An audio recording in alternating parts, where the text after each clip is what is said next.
Donc il y a 10 ans, j'ai passé plus de 20 ans de ma vie en tant que mécanicien sur avion, et il y a 10 ans, cette maison s'est trouvée à vendre, et donc on l'a achetée, et là ça a été un changement de vie pour nous. J'ai contacté Maison Paysanne de France, et j'ai pris la piqûre et le virus. Donc Maison Paysanne de France m'a fait connaître le Perche Sartois, enfin tout un tas d'organismes pour restaurer les maisons, et ça m'a fait changer de métier. Donc en 6 mois j'ai dit allez hop, j'arrête l'aéronautique, et je me suis mis à restaurer la maison. Donc de là j'en ai fait mon métier avec le hasard des rencontres, les bonnes rencontres, la passion. Voilà, et ça fait maintenant 10 ans que je fais de la restauration, je suis devenu artisan avec mon fils qui est tailleur de pierre, ça y a le virus aussi. Et on restaure des maisons, des petits manoirs, des petits châteaux. Voilà le parcours abrégé, on va dire, parce que je ne vais pas tout raconter, mais en gros c'est ça. Ça a été, la maison a changé ma vie. Le hangar que vous voyez là-bas, lui était en tôle avec des perches complètement éventrées. La maison était en grande souffrance aussi, le pignon commençait à légèrement tomber, il commençait à y avoir des trous dans la maison.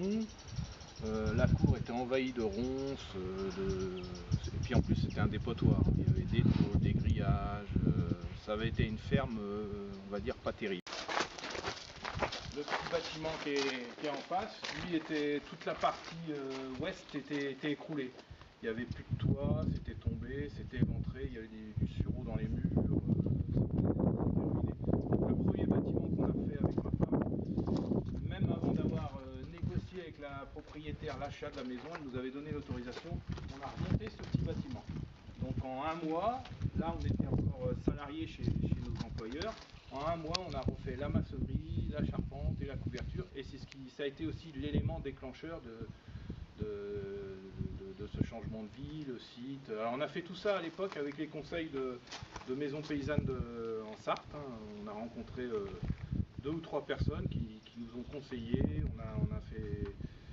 on a fait des stages, enfin des ateliers avec Maison Paysanne, j'ai rencontré Sylvie Lemercier au Perche Sartois, donc voilà, donc ça a été ce bâtiment premier qu'on a refait, et je dirais 1 an après, quand j'ai quitté mon employeur, je me suis attaqué à la partie maison. Donc là j'ai refait l'intérieur, les enduits, réparer les torchis à l'intérieur, puis on a aussi surtout nettoyé l'extérieur, hein, parce qu'on a passé un bon week-end à enlever tous les ronces qu'il y avait dans la cour. Et une fois que la partie habitation a été faite, qu'on a pu rentrer dans la maison, on s'est attaqué aux dépendances. Donc il a fallu remonter tout ce qui était la charpente, la couverture, tout a été refait. Et on a fait très attention de respecter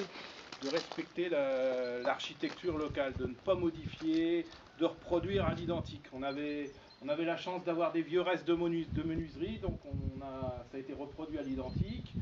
Le toit, j'ai trouvé des bardeaux qui calaient la charpente, donc on s'est dit on va remettre des bardeaux sur la grange.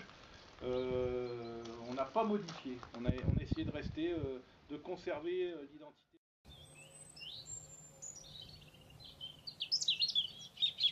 Donc on a replanté à peu près entre 800 et 900 mètres de haies, on a reparcellé comme c'était fait avec le vieux cadastre. Il y a des gens qui vont dire il est fou. Donc j'ai repris le cadastre napoléonien, j'ai regardé où étaient les séparations, et on a remis les haies, on a retrouvé des endroits où étaient les haies, donc on a replanté, reparcellé des petites parcelles, et puis on voit aujourd'hui ce que ça donne, hein. Donc les clôtures aussi participent à la maison, enfin tout l'environnement. Il ne s'agit pas de restaurer la maison et de faire une clôture de pavillon neuf à côté ou de faire une cour avec du bitume. Il faut aussi que tout s'accorde, c'est l'harmonie de...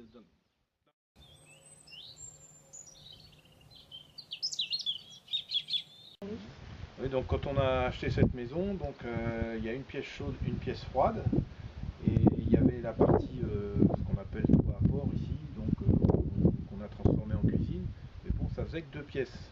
Donc je voulais surtout pas transformer La partie vieille maison, je voulais la laisser comme à l'origine. Donc la pièce à feu avec sa cheminée, la grande salle.